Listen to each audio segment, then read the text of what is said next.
кейде болады ғой, біз мешітте жүргенде түрлі оқиғалар естиміз. Біреу келеді айтады, үйімде кейде ыдыс аяқтар сылдырлайды дейді, түнде біреу жүргендей болады дейді. Бұрын орыстар неге домовой дейді. Оның барлығы үйде жын шайтанның белгісі, жындардың жүретінінің белгісі.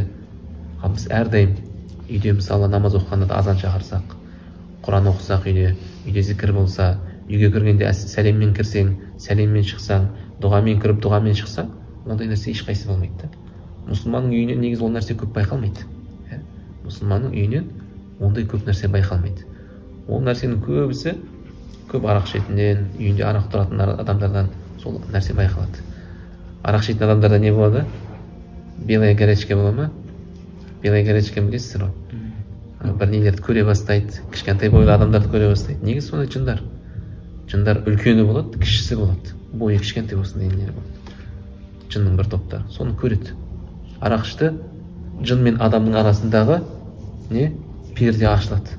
Көреді соларды. Сол үйінде жүргенін көреді. Сол нәрседен сақ болу үшін біз дұғамен кіріп дұғамен шығамыз. Сәлеммен кіріп сәлеммен шығамыз. Сәлем өте үлкен дағуат.